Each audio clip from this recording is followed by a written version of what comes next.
Hello, everyone. Welcome to this Silicon Valley Innovation Center interview. We're coming to you live. My name is Rahim Rahimtullah. I am your host today.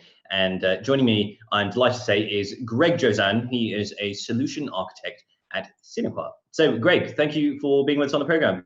Welcome. Yeah, thank you, Rahim, for welcoming me. Hello, everybody. Good morning or good afternoon. And so, Greg, we have you on the program today to talk all about AI and how companies can use AI to become what we might call information-driven organizations. And we want to get your take on exactly what that means. But before we go there, I think one of the main topics that we see within this topic of being information-driven is there's a distinction to be made between data. There's a lot of data out there. Everybody wants to use data today as much as they can, collect as much as they can, and draw as much insight as they can out of it. But there are two types of data. One of those is unstructured data. The other is structured data. And I believe this is a key differentiator, a key moment of differentiation in when we talk about data. So first, let's just start there, Greg. Tell us, what is the difference between structured and unstructured data? What does it mean for us in the context of the organization? Okay, so structure and structured. So that's a very good question to start. So what you need to understand is that we work with enterprise data. So we are working with large companies who have a lot of data. And what we try to accomplish is that we try to search and extract insight within this internal data. And in fact, structured data is data that usually large companies already know what to do with. It's data which is already organized. So for example, it's data coming from a database. It's already organized in tables, in columns. The data can come from a CRM system. It can be logs. And we know how to handle them.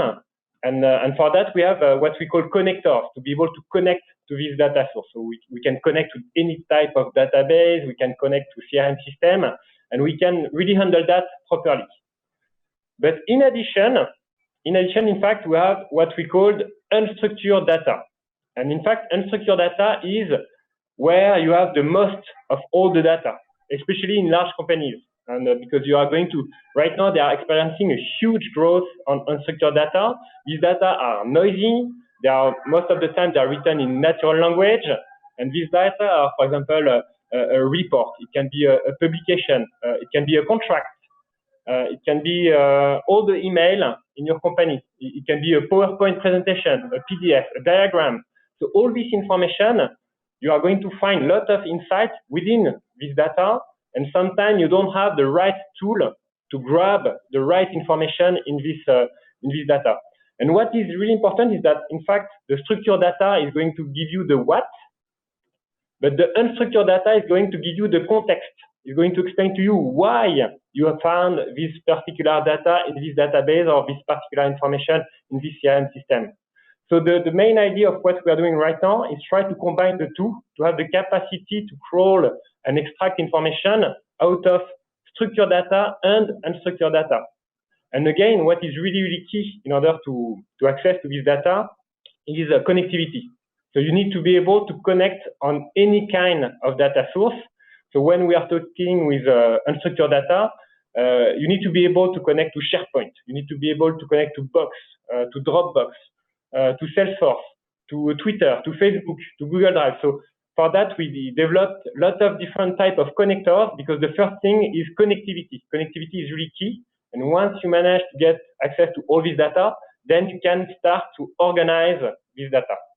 Yes, thank you, Greg. And so is it the case then, are we taking the unstructured data and making it somehow structured? Is that the idea? What happens with that unstructured data, all those emails, all those transcripts, whatever they may be, as an individual or as a team, if we attempted to sort of go through all of that information in a company, I don't know, we wouldn't know where to begin.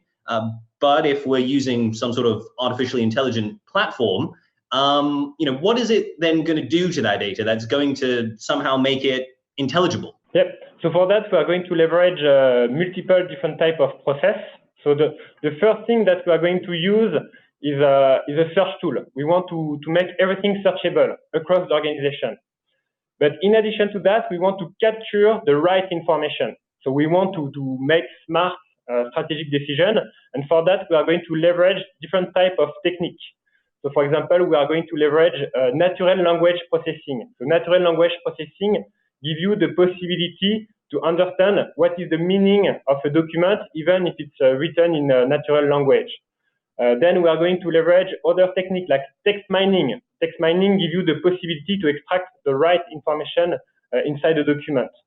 And then we are going to use, for example, machine learning in order to, for example, detect patterns, detect similarity between all these documents.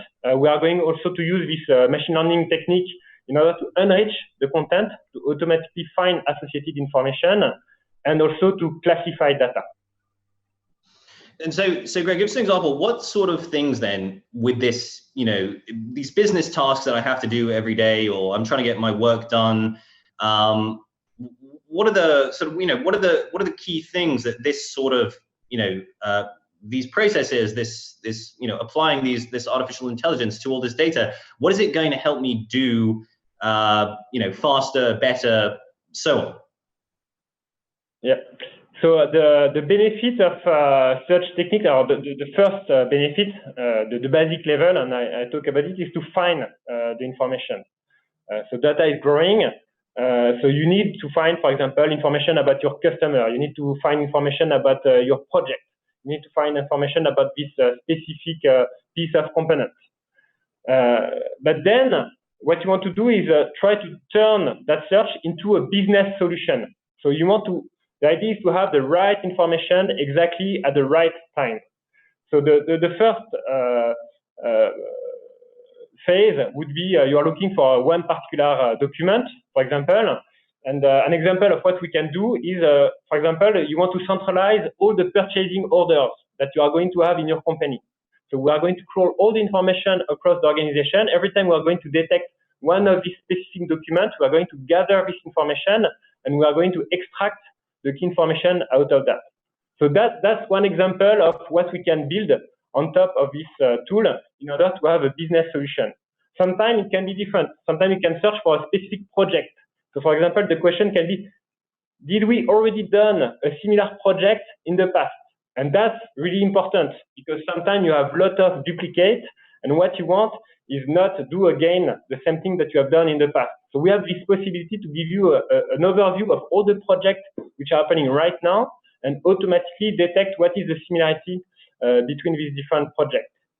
And another example is sometimes what you're looking for is not a piece of information, it's not a piece of knowledge, but what you want to find is someone. You want to find people. You want to find the right people in order to discuss exactly the very specific project or specific subject that you have in mind.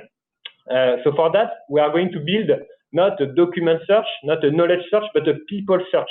And what we are going to do is we are going to surface all the information associated to all this information. We are going to know who is the author of this particular document, who is the person which has been mentioned in this particular piece of information, and we are going to create an expertise knowledge, and we are going to automatically detect the right people associated to a project and to a subject, and automatically tell you how these people are connected one to another.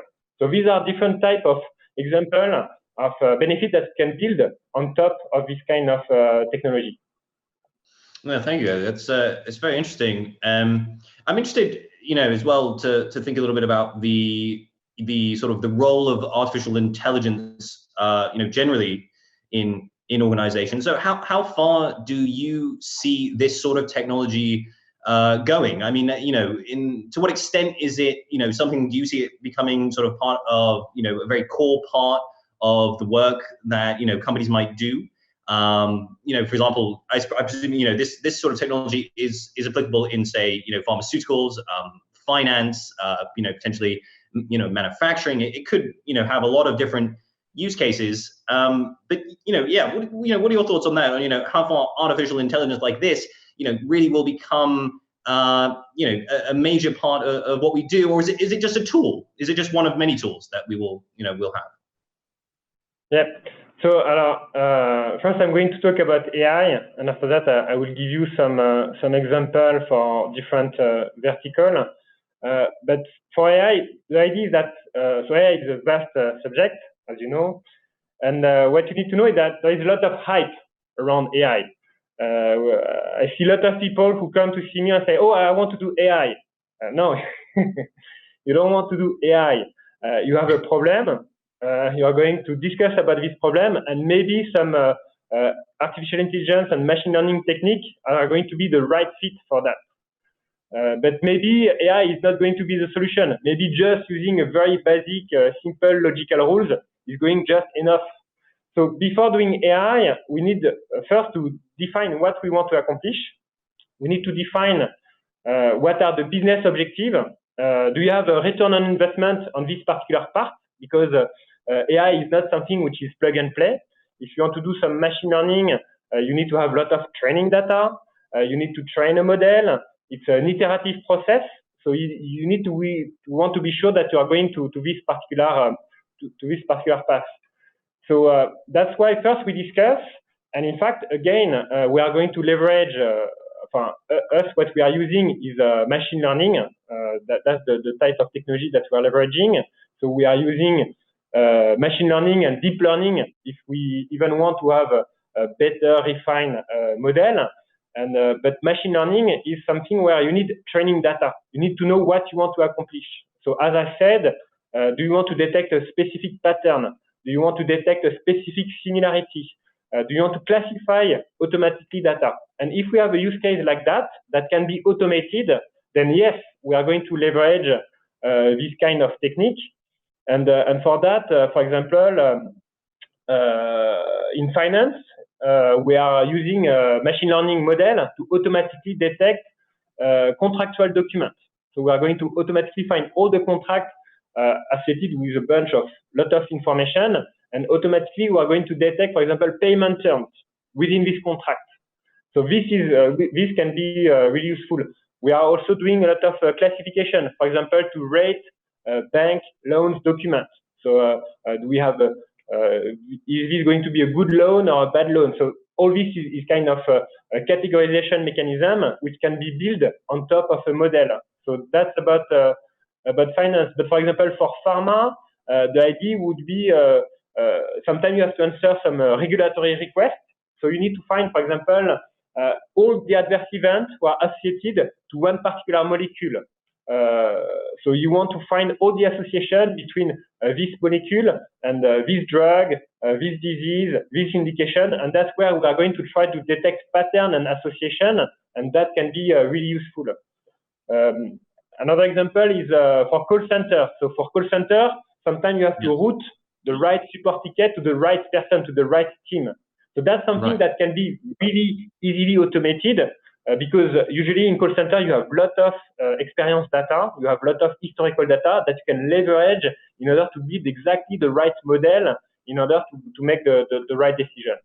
So these are all examples of things that you can do every time you want to automate a process, or if you want to extract one specific pattern out of a vast amount of data.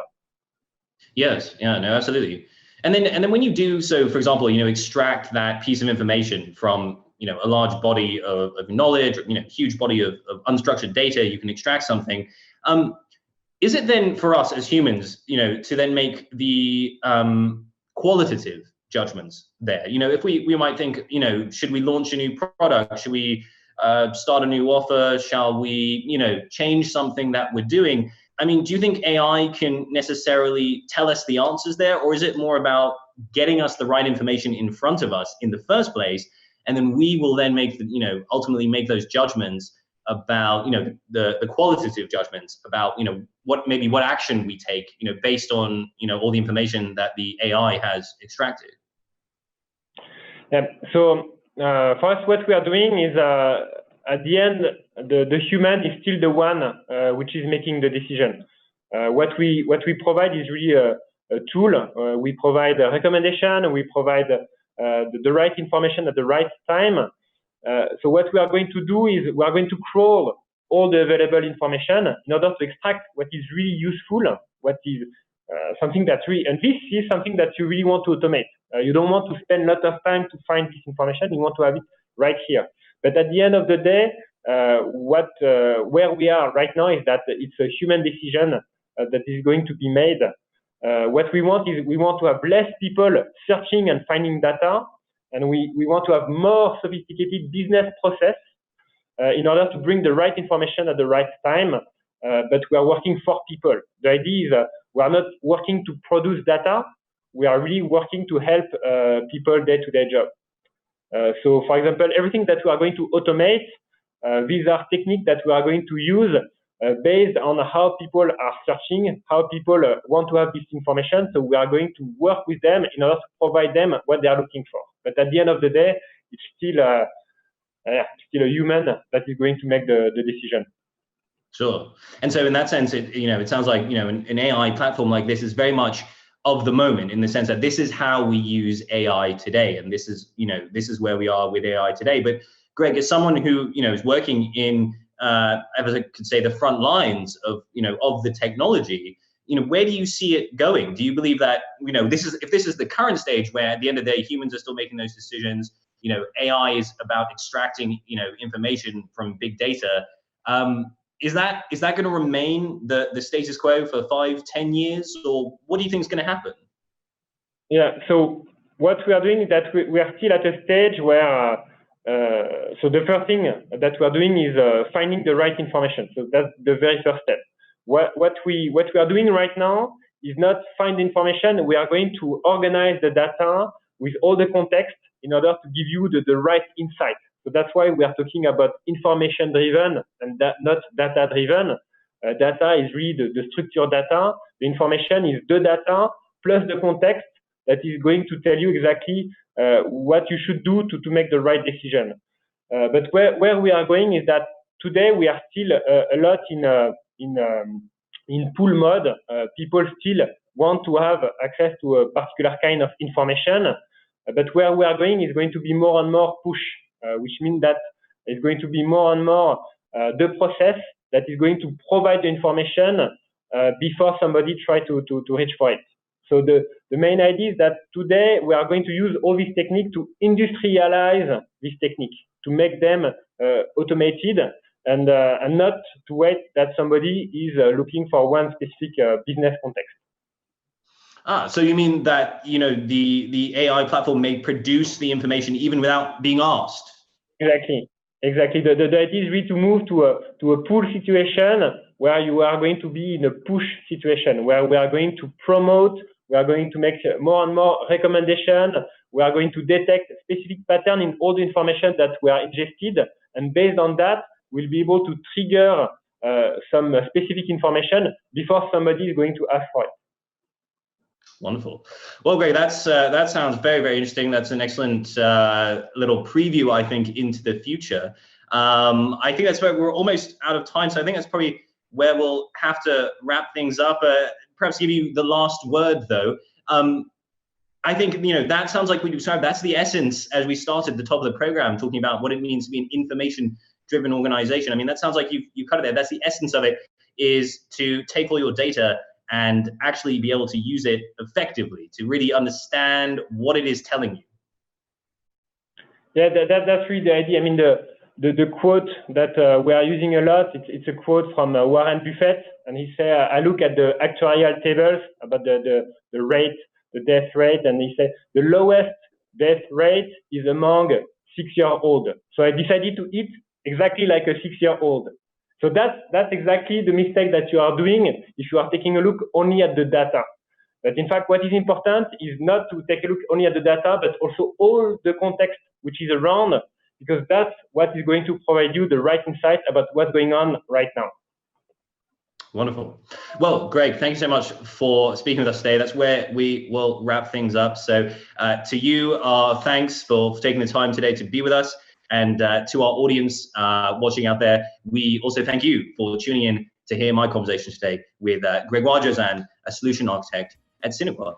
And if you've enjoyed my conversation today, do check our website, siliconvalley.center. You can find our past interviews. We also have webinars, and you can find out as well about upcoming online events there too. But for this edition, that's where we will wrap things up. So once again, thank you very much for being with us, and we'll see you again very soon.